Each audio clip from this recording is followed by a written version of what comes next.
سلام، من صحاب محبعلی هستم و میزبان یکی دیگه از برنامه‌های صبحانه با راسکولنیکوف. افتخار اینو دارم که در خدمت پوریا عالمی باشم، بنیانگذار آی قصه، روزنامه‌نگار سابق، نویسنده کودک و نوجوان، فعال حوزه کودک و نوجوان و در واقع دوست داشتنی من. خیلی خوشحالم که امروز در خدمت شما هستیم. قربان تو، منم خیلی خوشحالم پیشتم صحاب. امیدوارم که یه گپ خوبی بتونیم بزنیم. بله، ما توی این برنامه در مورد کتاب‌های اثرگذار و دوست داشتنی سوژه هامون، یعنی مهمونامون صحبت می‌کنیم، گپ می‌زنیم و اونا در مورد کتاب‌هاشون با ما حرف می‌زنن. روی ویدیو وال ما امروز چهره شخصیت فیلم جاده اثر آقای فدریکو فلینی رو داریم و یکی از کتاب‌های مورد علاقه آقای عالمی فیلمنامه فیلم جاده بوده. در مورد صحبت کنیم چطور این جاده. ببین واقعیتش اینه که وقتی گفته که یک کتاب معرفی کن، من می‌خواستم اول قبول نکنم، به این خاطر که مدت هاست به این فکر میکنم که حرفای الکی و یا حرفایی که خیلی لزوماً باب اون طبع دیگران باشه نزنم، بهش فکر کنم قبل حرف زدن. بعد چند وقت پیشم یه سوالی بود که نمیدونم اگه 3 تا کتاب بخوای انتخاب کنی چی کار میکنی، یا اگه 3 تا کتاب بخوای حذف کنی چی کار میکنی، یا از این چیزایی که گفته میشه. من واقعا اینو میتونم تبدیل به یه بازی کنم برای خودم، یه جوابی بدم رد شم، ولی ذهنم چون یکم بیماره و اینا درگیر این موضوع میشه و موقعی که قبول کردم بیام اینجا درباره یک کتاب حرف بزنم و رفتم یک کتاب بردارم بیارم باهات صحبت کنم، دیدم واقعا من نمیتونم یک کتاب انتخاب کنم، یعنی از ته دلم نمیتونم انتخاب کنم. یه احساس، یعنی وقتی داشتم به کتابام، حداقل اون بخش از کتابام که توی در واقع انباری نیست نگاه میکردم، یعنی ممکنه اصلا بغض کنم حرف بزنم.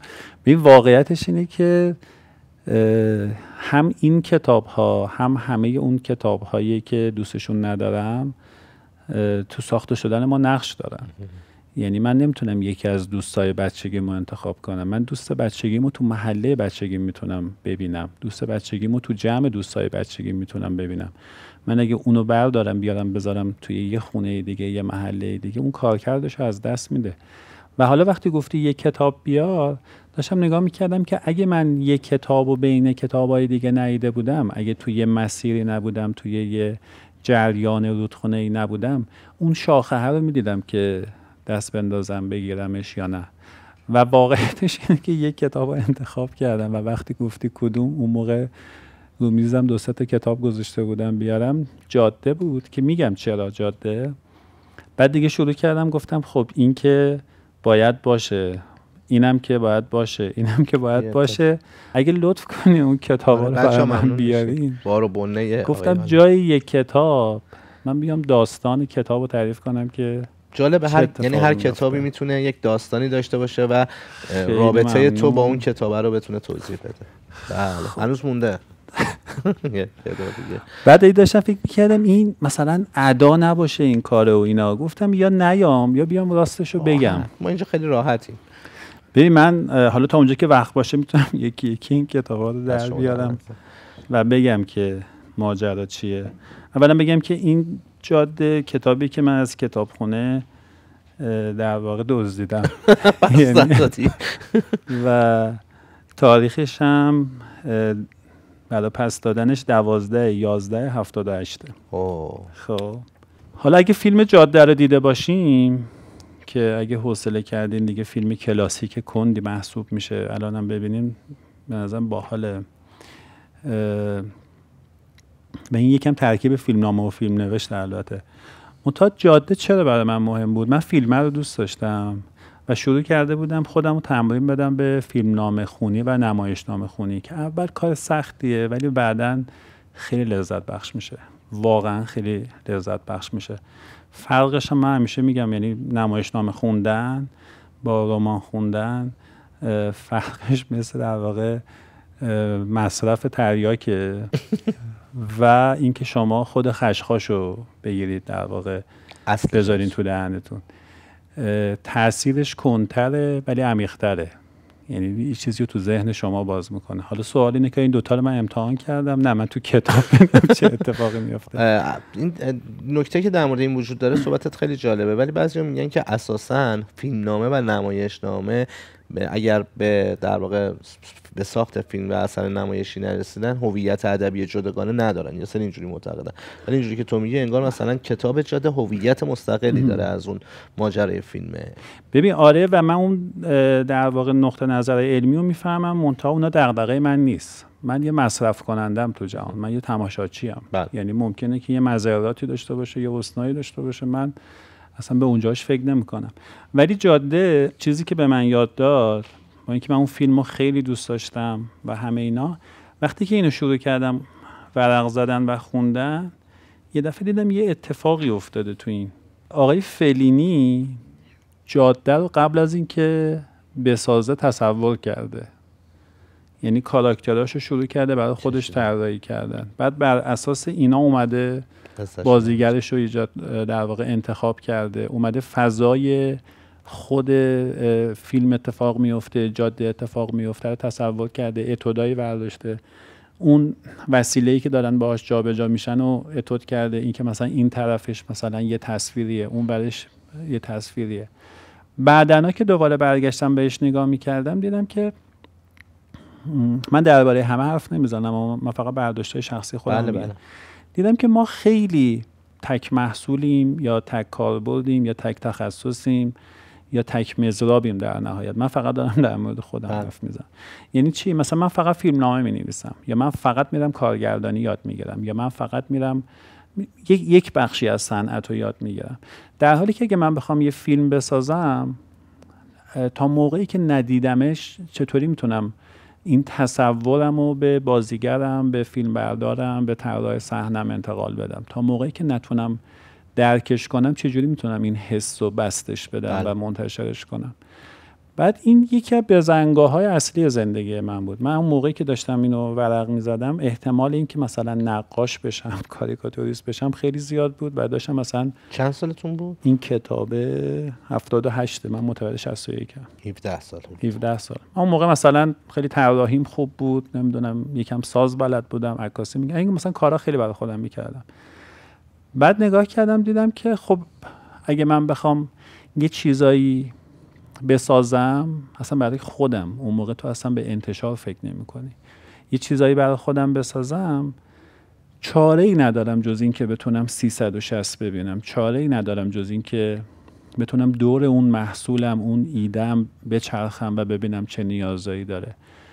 و واقعیتش اینه که این تبدیل شد به یه هیجان و شهوت و ولت اومد و شروع کردم به آموختن هر چیزی که دم دستم بود. یعنی الان من یه کارایی بلدم که ممکنه هیچ کاربردی نداشته باشه برام، ولی بهم این امکانو میده که بتونم تصور کنم. یعنی از نرم افزارهای مختلفی که بلدم میتونم تدوین کنم، انیمیت کنم، نمیدونم زیرنویس کنم، چیکار کنم، تا اینکه مثلا میتونم دوقاب درست کنم، میتونم مثلا برقکاری تو یه حدی انجام بدم. یعنی مثلا کارهای با ربط و بی ربط، یه کمی مثلا مهارت‌های لذت بخش زندگی تو تونستی جمع بکنی واسه خودت. لزوما مهارت ببین تا موقعی که مهارت نشه لذت بخش نیست. یعنی خیلی از اینا الان برای من لذت بخش نیست، به این خاطر که مهارت هم نیست، ولی میفهممش.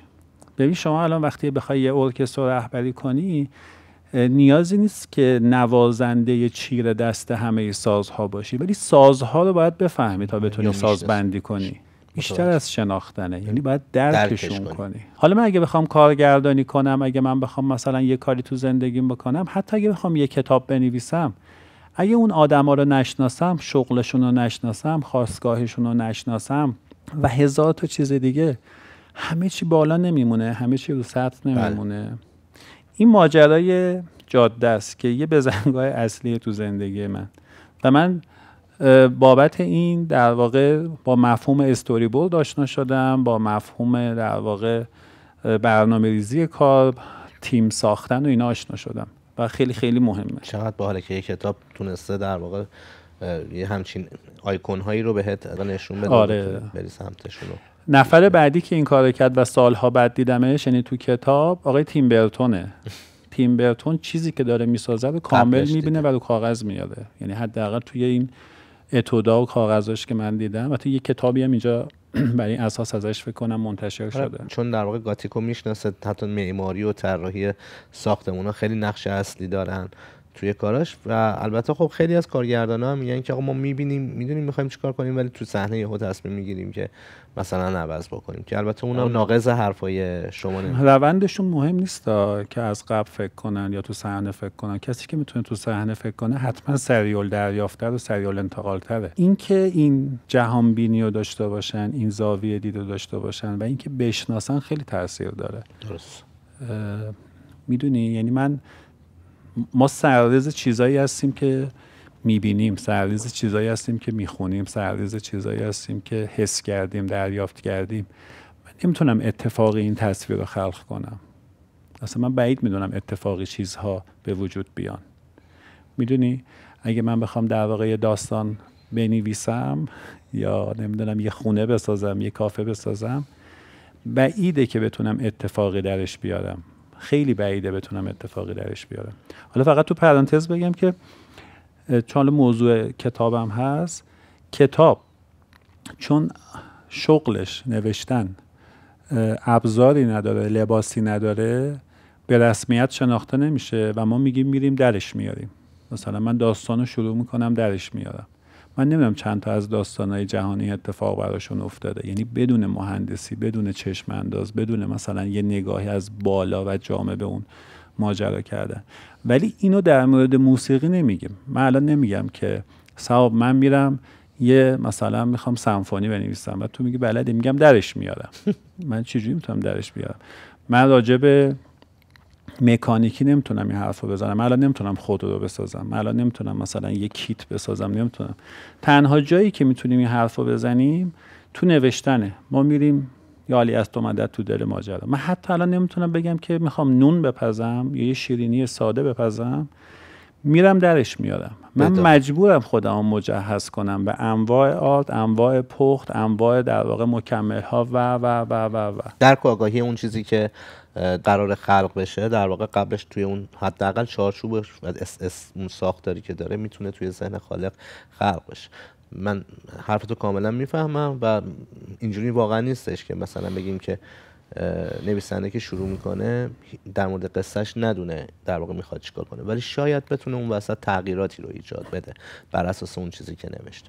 خب این کتاب جاده، بریم سراغ کتابا چون خیلی زیاده. تا هر وقت بگی داستایوفسکی که جزو معدود کسایی که واقعا وقتی شاهکار پشت مثلا کاراش گذاشته میشه آدم میگه من میفهمم چرا. این معروف ترین کتابش نیست، حداقل تصور من اینه که این کتاب خیلی پاپ شدهش نیست، ولی قمارباز فرصتی به شما میده که با خودتون کنار بیاین، با اشتباهاتتون روبرو بشین و بتونید اشتباه کنید و زنده بمونید، بتونید اشتباه کنید و بایستید. کتاب خیلی موثره. ما به نظرم یه عامل بازدارنده همیشه یه قضاوتیه که ما خودمون رو میکنیم، یه قضاوتیه که احساس میکنیم بیرون ما رو قضاوت خواهد کرد و رو قضاوت ما تاثیر میذاره. ولی این کتاب خیلی خوشخوان و سبکه. یه سوالی دارم، میگن این کتاب رو داستایوفسکی بر اساس تجربه شخصیش هم زندگی زیستش هم در واقع چیزایی توی این آورده؟ میتونه باشه. یعنی داستایوفسکی که من میشناسم کاراکترش کاراکتر چیزیه، یعنی تصورم ازش اینه که خیلی آدم با جسارتی بوده. یعنی مثلا آدم تجربه گرایی بوده. مثلا بعید میدونم که خیلی مثلا سفت و سخت بوده باشه. یعنی میزده به دل ماجراها. آدم جسوری بوده. اون همه تجربه‌ای که تو نگاه میکنی مثلا کاراکتراش توی کتاباش دارن، من حسم اینه که بعیده یه نویسنده‌ای که توی کتابخونه نشسته به صورت انتزاعی بخواد خلق کنه. تجربه زیستش رو طبیعتا تو کتاباش هم می‌بینی. ولی خوندنیه واقعا. بله. بریم کتاب بعدی. این من چند تا از اینا دارم که یکیش دم دست بود آوردم. یه چیزایی بود که شبیه کشکول، مثلا این نمونه‌های شعر نو، مثلا یه همچین چیزی که خود آقای شاملو جمع کرده. این کتابایی بوده که از کتابخونه مادرم به من رسیده. نکتهش اینه که حسن اینا اینه که شما رو با یه جهان که توش پر از جهان‌های مختلفه آشنا میکنه و خیلی فرصت بهتری میده که شما خودتون بتونید تصمیم بگیرید. چون من وقتی تحت تاثیر شما یا تحت تاثیر مثلا یه جمعی یا معلمم یا نمیدونم یه برنامه یا مستندی مثلا با شاملو آشنا میشم، جهان من با شاملو آغاز و تموم میشه. درست. یا با فروغ آشنا میشم یا با حافظ آشنا میشم.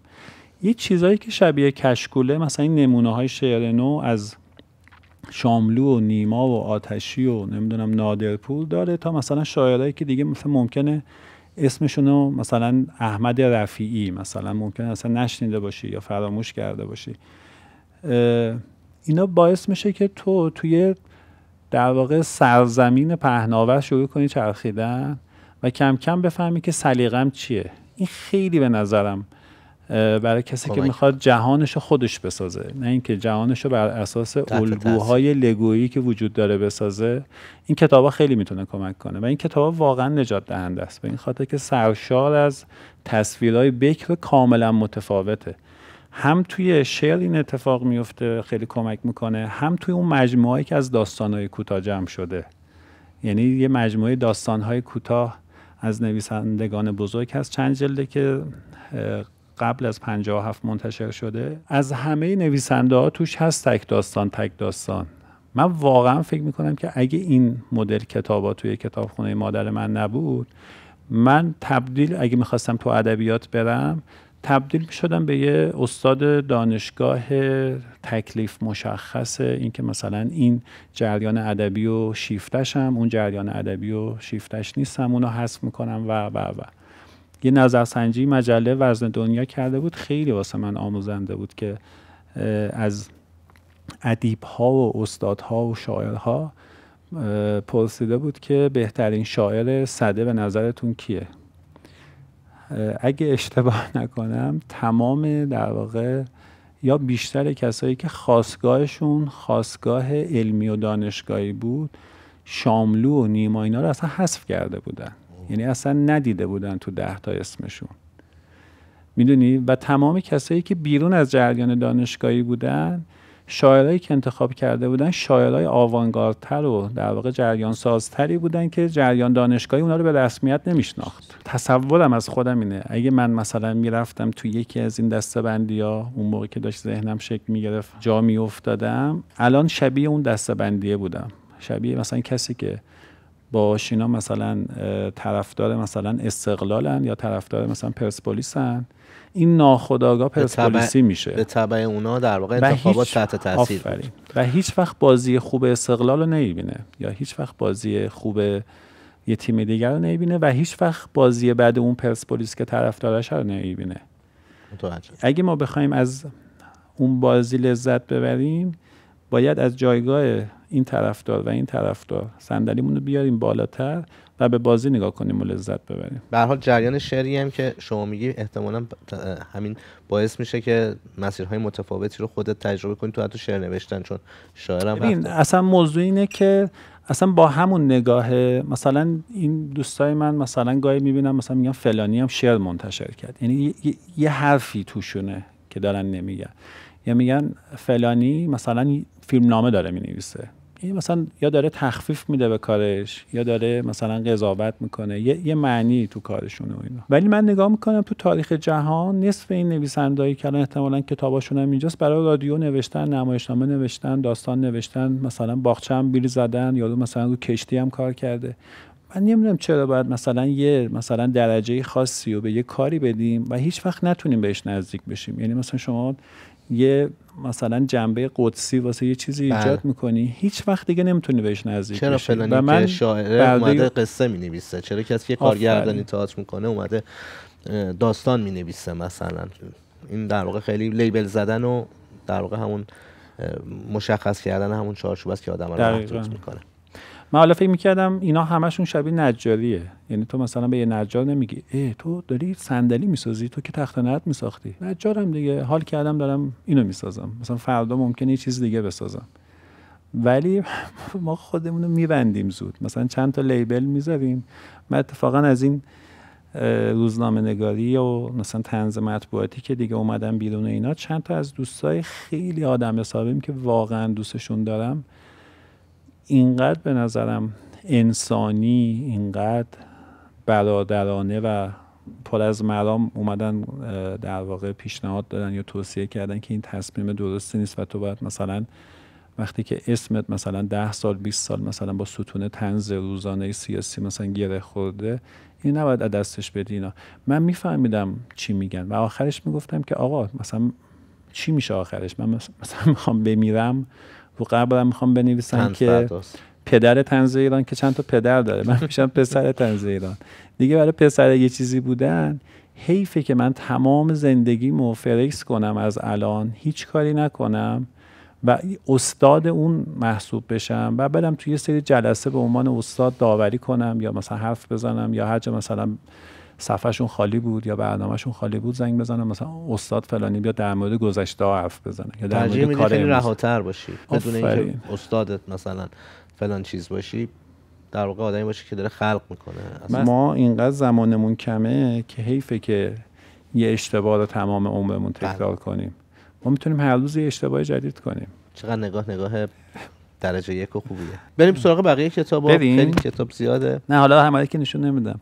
ببین چرند و پرند آقای دهخدا یا آدمی که مثلا سری تو سرا داشته بعد ستون طنز مینوشته با سیاسیون و مثلا نمیدونم آدمای مختلف هش و نش داشته و با آدم معتبری بوده و طنز مطبوعاتی مینوشته دیگه، شروع کرده طنز مطبوعاتی نوشتن و ماها عملا از زیر شنل آقای علی اکبر دهخدا بیرون اومدیم توی طنز نویسی. من اون اول که خب من مجله خون بودم تو بچگی، یعنی کتاب هابیم بود، شغلم مجله خوندن بود. مثلا یه مجله های زمان شاهی داشتیم، هرچی مجله منتشر میشد یه سهمیه فرهنگی انگار تو خونمون بود که همه چی میومد تو خونمون. خیلی گزارش هفتگی و خیلی شانس داشتیم تو این زمینه.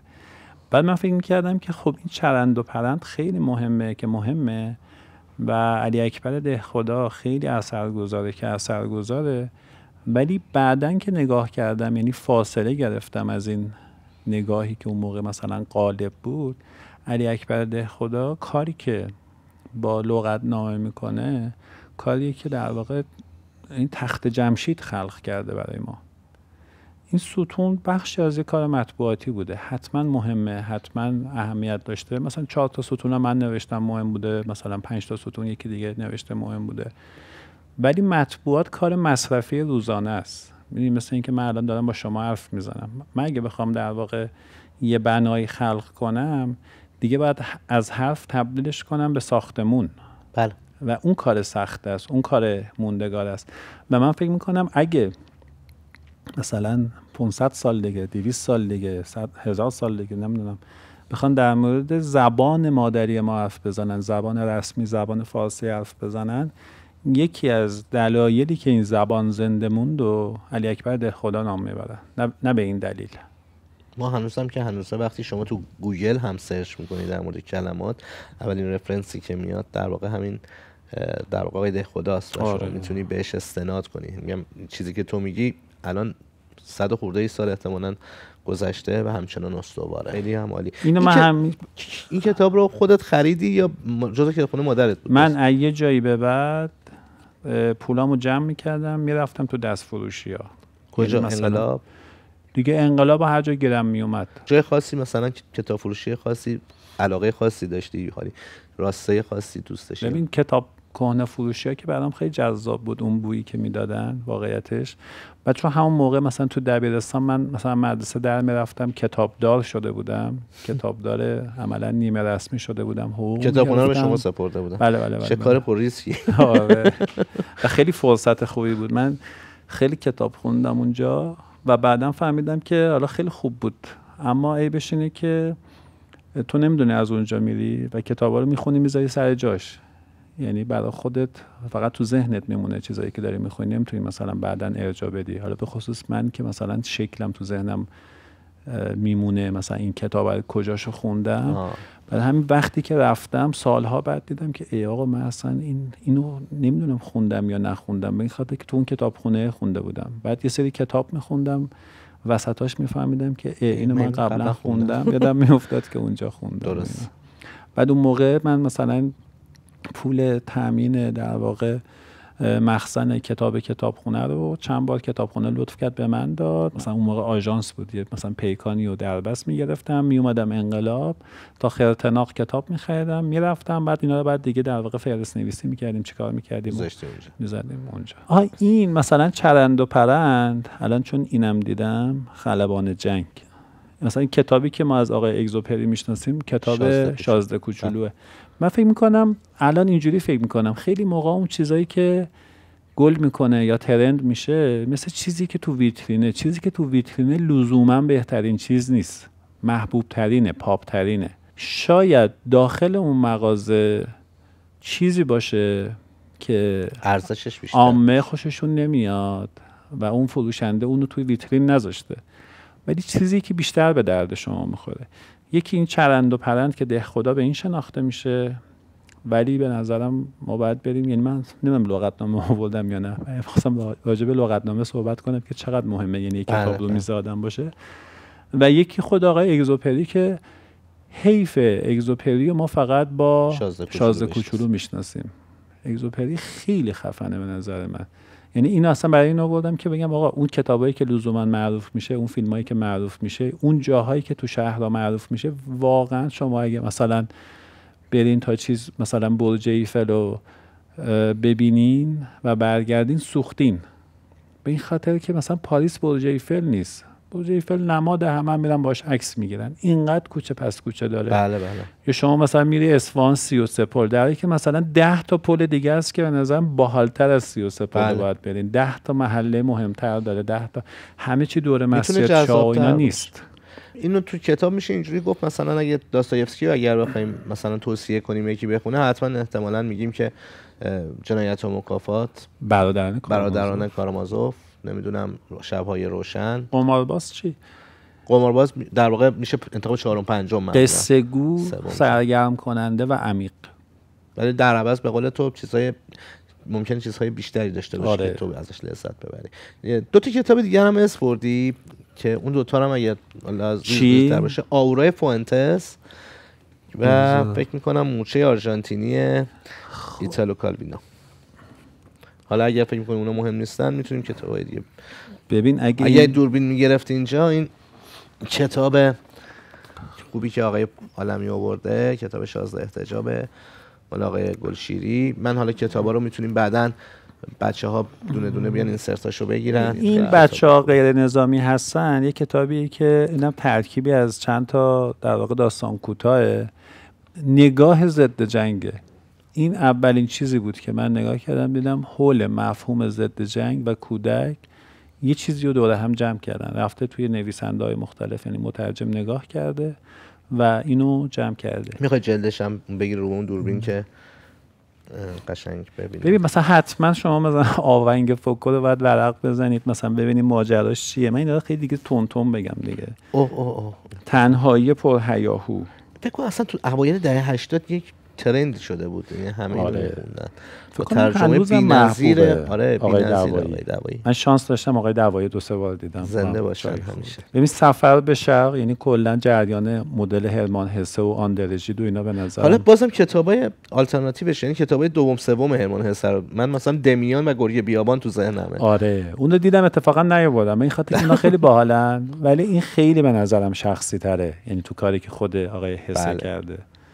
باز مثلا نمایشنامه خونی اگه کسی دوست داشته باشه، باغ آلبالی به نظرم شاید با چه ترجمه سخت باشه ولی نجات دهنده است.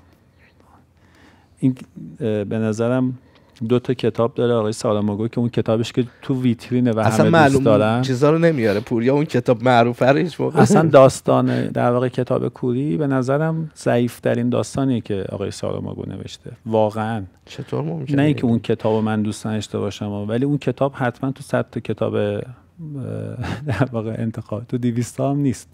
یه داستان پاپ سرگرم کننده‌ای که مثلا تو 100 صفحه هم میتونسته جمعش کنه، ولی جهانی که اینجا ساخته تو همه نام‌ها اصلا حیرت انگیزه. یه کتاب دیگه داره، بلم سنگی، یعنی اینقدر مهندسی داره، اینقدر ساختار داره و درون این کار پیچیده‌ای که کرده اینقدر قصه و خود روایت داره که هر لحظه شما رو به وجد میاره.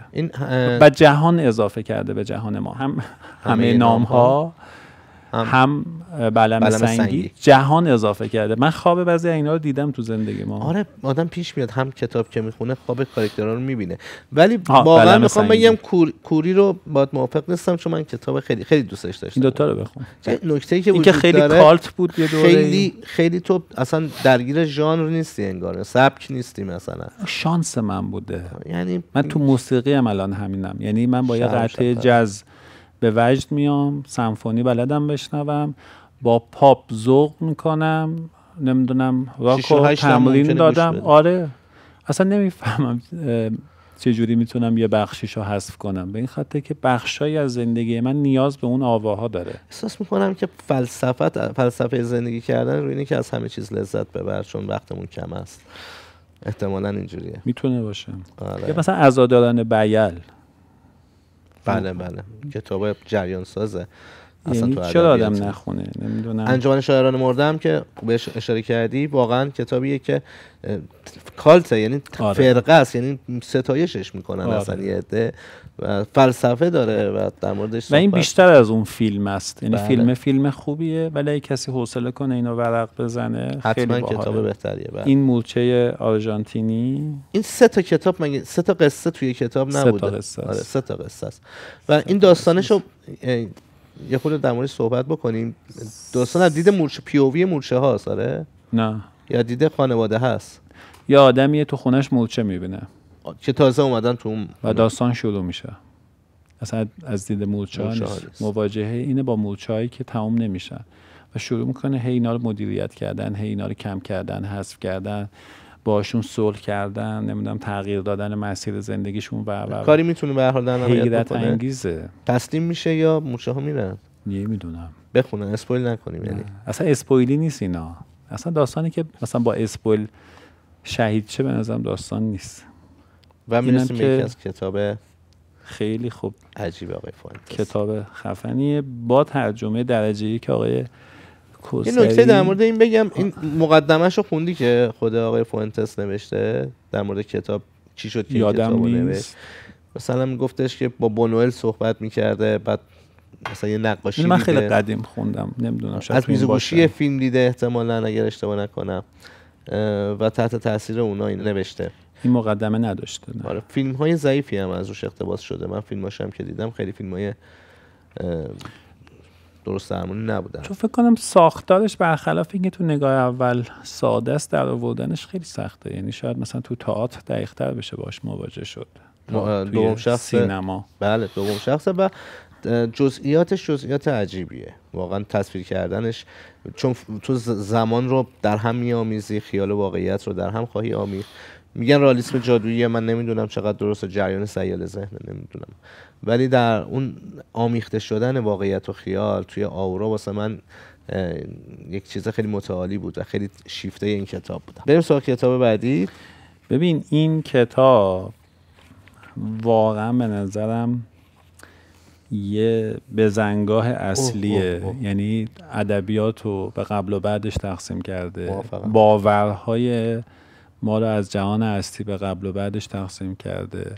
اصلا تمام این مثلا مدل در واقع هری پاتر و مثلا داستانای این شکلی و اینا همه از زیر اینو جلوشون نباید بگی، چون نه حتما باید میگن که مثلا نه هری پاتر خوبه مثلا در برابر مثلا کتاب خانم رولینگ زیاد. نه خود خانم رولینگ میدونه به نظرم. بله منم موافقم. یعنی واقعیتش اینه که اگه سرزمین میانه کجا، هاگوارتس کجا، این کتابا رو آقای تالکین نمینوشت، نصف جریانای در واقع ادبیات که ساخته شد و سینما اینا اصلا به نظر من به وجود نمی اومد و خیلی باحاله. 3 تا فیلم خیلی خوبی ازش ساخته شد. من اتفاقا یکیشو 2 هفته پیش دیدم، دوباره دیدم 4-5 ساعت هم از قسمت اولش.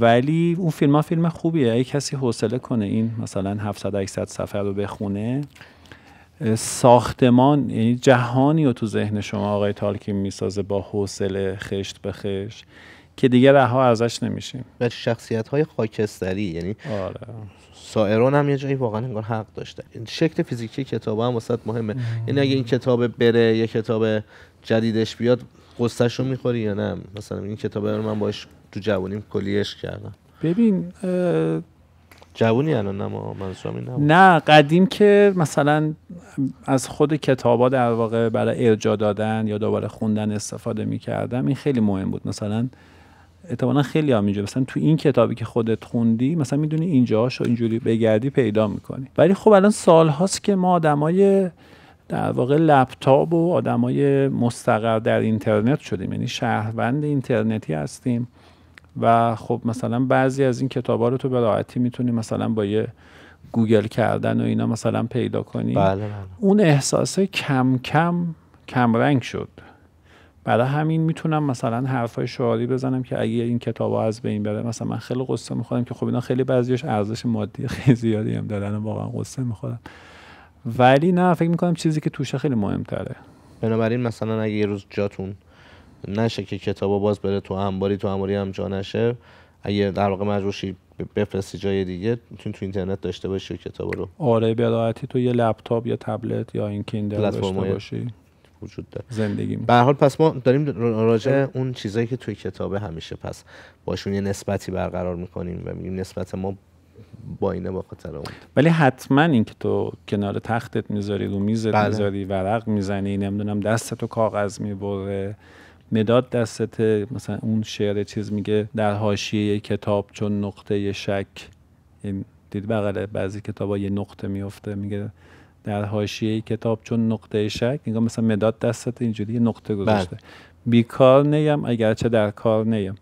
این واقعیتش اینه که خب تو اینا رو همه داری از خود دریغ میکنی دیگه، یعنی اینا حذف میشه همین لذتایی حذف میشه.